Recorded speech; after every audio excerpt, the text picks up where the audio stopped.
répondre. Par rapport à ce qui vient d'être dit, est-ce que ça n'empiète pas un peu sur les missions que vous remplissez? Alors, peut-être pas les missions, mais moi je suis relativement inquiet. Et puis je me dis finalement, cherchons le positif du négatif, monsieur le directeur de l'URSSAF.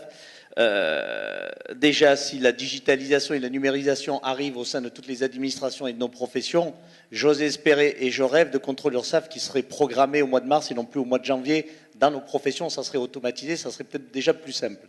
Deuxième point derrière, cette digitalisation et cette numérisation, elle engendre beaucoup de changements et beaucoup de chamboulements. Et notamment, comme vous l'avez dit à juste titre, au sein de nos organisations.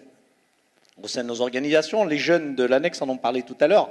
Effectivement, il faut qu'on repense nos modèles de cabinet et qu'on repense le recrutement de nos collaborateurs aujourd'hui. On parle tous, mais on parle de quoi aujourd'hui? On parle de la donnée. Et cette donnée, elle doit être sécurisée. Il y a besoin d'une sécurité là-dessus. Vous n'êtes pas sans savoir aujourd'hui, par rapport à tout ce que vous évoquez, que je trouve pertinent au demeurant et qui doit servir l'intérêt général et les professions citoyennes que nous sommes, il y a quand même le règlement européen sur la protection des données personnelles qui doit être instauré en début d'année 2018. Et je crois qu'il y a quand même des garde-fous juridiques qu'il va falloir prendre en compte pour avancer intelligemment sur ce type de traitement d'informations, sur ce type de blockchain dont vous parliez tout à l'heure, madame. Une blockchain, pour vous donner un ordre de grandeur, aujourd'hui, la blockchain permet de lever des centaines de millions d'euros en l'espace d'une journée quasiment. On doit s'interroger valablement sur le rôle, sur l'origine de l'information et la destination de ces informations et des éléments qui traitent cette information. Et c'est là où la sécurité, la protection des données, à mon avis, doit être aujourd'hui l'apanage et le fer de lance de nos professions pour sécuriser, qu'elles soient informations financières ou informations des données personnelles, et la manière de sécuriser les systèmes d'information sur le contrôle interne des entités qu'on contrôle. Patrick Casabianca. Alors évidemment, on se pose la question de savoir si l'administration est performante. La vôtre, vous allez nous dire oui, en matière de transition numérique, vous êtes forcément en tête de peloton, mais il va falloir nous prouver ça. Parler dans le micro. Oui. Déjà, il faut savoir que la DGFiP, il y a des enjeux majeurs, puisque vous savez que c'est la DGFiP qui alimente par ses recouvrements et par son assiette de recouvrement l'essentiel du budget de l'État. Donc il y a des enjeux majeurs. Derrière, il y a des masses d'informations énormes à traiter. J'ai quelques chiffres, mais que vous connaissez peut-être. Hein. Il y a actuellement 37 millions de foyers fiscaux. Au passage, je vous indique qu'en 2016, 21,2 millions de déclarations ont été faites en mode dématérialisé. Voilà un exemple, et peut-être l'exemple plus emblématique de l'adaptation de l'administration fiscale de la DGFiP aux enjeux de demain. Il y a 5 millions d'entreprises en France, et vous savez, vous êtes les mieux placés pour savoir qu'on a développé une relation dématérialisée totale avec les professionnels que vous êtes et avec vos clients. Autre chiffre, et qui montre un peu qu'on a intérêt à évoluer, c'est qu'aujourd'hui, on a un portail fiscal qui a été rénové, qui a été, je crois, mieux adapté à nos besoins. Et le portail fiscal, c'est 103 millions de contacts par an. 103 millions de contacts. Derrière, pour vous montrer aussi qu'on a intérêt à évoluer compte tenu des restrictions budgétaires, compte tenu des baisses de moyens, de trouver un point de sortie, et le numérique est évidemment un point de sortie. Nous avons près de 18 millions de visites dans nos centres des finances publiques, 7 millions d'appels téléphoniques, 5 millions de courriels, et si, comme le disaient les intervenants, nous ne nous étions pas adaptés ou mal adaptés, nous aurons aujourd'hui beaucoup de problèmes pour faire tout ça. Alors, dans tout ça, et quelques exemples. Tout ça derrière, ça veut dire quoi? Ça veut dire des fichiers énormes à gérer, énormes. Pour l'exemple, nous sommes en train de travailler avec les notaires. Je parle des notaires parce que ça peut être des partenaires pour vous. Il y a ce qu'on appelle un téléacte qui va être rendu obligatoire au 1er janvier 2018. Ça va être une actualité l'année prochaine. Les notaires devront téléacter, c'est-à-dire tous les actes que vous passez.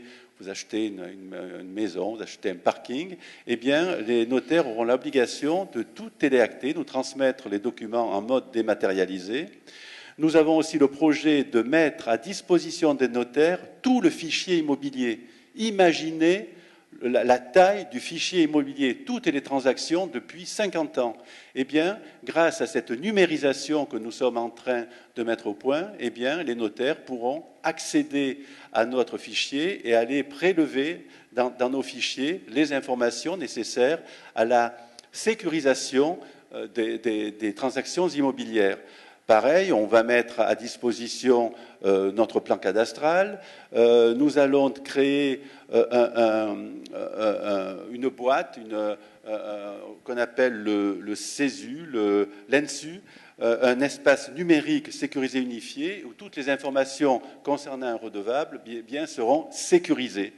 Donc, non seulement on a pris le virage numérique, mais je crois effectivement qu'on a été assez en avance, puisque déjà à partir des années 2000, on a développé des produits qui aujourd'hui sont plutôt des produits performants, avec toujours, et j'en ai parlé hier avec certains d'entre vous, il y a toujours une petite phase d'adaptation. Quand on évolue, il y a toujours une première année où il y a des petits errements, des petites erreurs, mais je crois que compte tenu de l'énormité, de la masse des informations à traiter, on s'en sort plutôt bien. Madame, vous parliez des 11 000 collaborateurs, c'est ça? Oui. Même question, et ça sera la dernière que je vous poserai, sur les collaborateurs, justement. Est-ce qu'ils suivent le mouvement? Comment vous faites, puisque c'est une problématique que les gens du chiffre et du conseil ont aussi, comment vous faites pour les mettre à niveau? Est-ce qu'il n'y a pas de casse due à ça, etc.? Alors, le groupe essaie vraiment d'avancer de manière simultanée, à la fois en termes d'expérimentation client, mais également expérimentation collaborateur. Pour nous, c'est vraiment essentiel que les collaborateurs, puisque en fait, c'est nos premiers clients, s'approprient tout ce qu'on met en place et toute la digitalisation de l'entreprise. Donc ça passe par quoi? J'ai un exemple, hein. On a créé les acteurs de l'innovation, acteurs avec un grand H. Donc c'est un groupe de collaborateurs qui ont moins de 35 ans et qui vont par exemple essayer de nous donner des idées d'applications à mettre en œuvre au sein du groupe et pour répondre à nos clients. Voilà, donc on a une vraie démarche en interne pour amener les collaborateurs à aller vers la digitalisation. Et au-delà de ça, on a lancé là tout récemment une certification digitale en interne pour évaluer le niveau de digitalisation de chaque collaborateur et mettre en place des formations en aval. Bien, il est 12h30, donc on a exactement respecté le timing. Je vais vous demander, ça sera notre seul dépassement, en 30 secondes chacun, de nous dire l'enjeu qui, selon vous, est le plus prégnant pour l'horizon 2022, qui est notre horizon ce matin. Alors, Monsieur Clément, vous avez la parole, et après 30 secondes, jusqu'ici, on s'arrêtera. Personnellement, moi, je verrais l'enjeu essentiel situé dans de nouveau retrouver une personnalisation de la relation client. Quand je dis relation client pour nous, c'est la relation avec les entreprises et avec leurs conseils. Donc la transition numérique, oui, et on a un plan à 4 ans 100% numérique, mais l'autre volet de ce plan, c'est la relation client. Et je crois que c'est l'essentiel. On aura raté le numérique si on ne prend pas en même temps le virage, soit au service du client. Merci beaucoup. En guise de conclusion, je dirais deux choses. D'une part, que bien qu'on soit une grosse entreprise, on essaie de rester proche de ce qui se fait de nouveau. Donc en ça, on fait partie, par exemple, du Club Open Innovation PACA, qui relie les grandes entreprises aux startups. Donc ça, c'est essentiel, puisque c'est comme ça qu'on va mettre en œuvre des solutions innovantes au sein du groupe. Et nos missions et les missions des experts comptables, je pense, sont les mêmes. Ce qui va évoluer, ça va être les besoins du client auxquels il faut s'adapter, ses usages, la standardisation des produits. Et en cela, il va falloir trouver de nouvelles sources de gisements de valeur en utilisant toutes les données qu'on a à disposition. Donc c'est un vrai défi. Merci beaucoup, Monsieur Casablanca. Pour faire simple, je crois que l'objectif de l'État et l'objectif de mon administration, c'est faciliter la vie de tous nos partenaires. Car effectivement, aujourd'hui, et je crois qu'il y a des enjeux qui nous dépassent, le civisme, par exemple, qui permet de garantir les rentrées fiscales, et c'est notre premier travail, permettre à l'État de vivre, eh bien, ça passe aussi par rendre l'impôt facile, par rendre la compréhension de notre fonctionnement plus simple. Ça, c'est vraiment l'enjeu premier. Et par exemple, je ne l'ai pas évoqué, mais vous l'avez peut-être tous en tête, le PAS, le prélèvement à la source, aujourd'hui, qui, vous le savez, a été fait rapidement, et ça montre là quand même l'agilité de mon administration, une commande qui a été passée très vite par le pouvoir politique, et de vous à moi, nous étions prêts à le mettre en place dès le 1er janvier 2018. Donc, quand on parle ça, on ne saura jamais. Comment ? On ne saura jamais si vous étiez prêt à le mettre en place. Non, on veut vous croire parce que vous êtes un ami, mais on ne le saura jamais. C'est sans risque, donc je peux le dire. Nous étions prêts. Et M. Casabianca, 30 secondes. Hein, oui, et qui sera, je pense, effectivement mis en place en 2019, est vraiment le bon exemple de la facilité que l'on veut accorder à nos concitoyens. Et on voit bien que le PAS, c'est un élément de sécurité. On est imposé sur les revenus que l'on reçoit effectivement la même année. Voilà, je crois, l'objectif, rendre l'impôt facile, rendre la vie des partenaires facile. Quand vous avez dit ça, Lionel Canesi, qui entretient avec l'impôt des relations forcément houleuses, en tant que chef d'entreprise, a réagi, mais il doit quand même réagir en 30 secondes. Là. Mais ça, c'est la réaction du journaliste. Ouais. On voit bien que quand tu entends parler de chiffre d'affaires...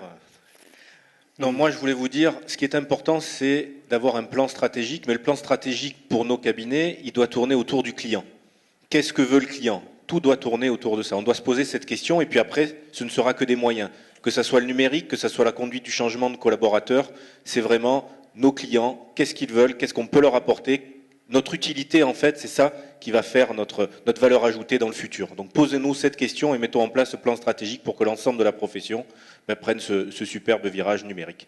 Farouk, ce sera le dernier. Alors, pour compléter les propos de Lionel, et c'est bien, nous sommes deux professions, on va dire sœurs et jumelles à la fois. Pour faire du silex, il a fallu pour faire du feu, pardonnez-moi, il a fallu 2 pierres de silex. Et là, on est complémentaires encore plus que d'habitude, puisque moi, j'ai envie de dire, aujourd'hui, les enjeux de demain sont la maîtrise de la donnée. Vous savez pertinemment, on vient d'en parler, que ce sont les enjeux de l'avenir. Quand Lionel est venu et on a discuté de la thématique qu'on allait accorder à ce congrès, c'était le numérique.